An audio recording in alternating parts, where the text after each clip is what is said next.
ఇలా విలువైనది మన దగ్గర ఉన్నప్పుడు జాగ్రత్త చేసుకునే క్రమంలో మనసు దేని మీద పెడతాం?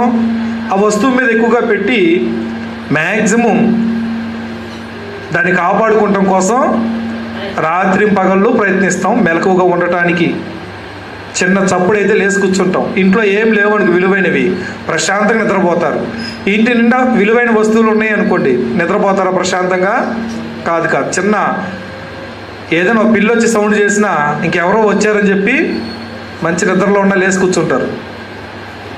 మరి మనం దేవుని దృష్టిలో ఏమై ఉన్నాం? విలువైన వారం మనం.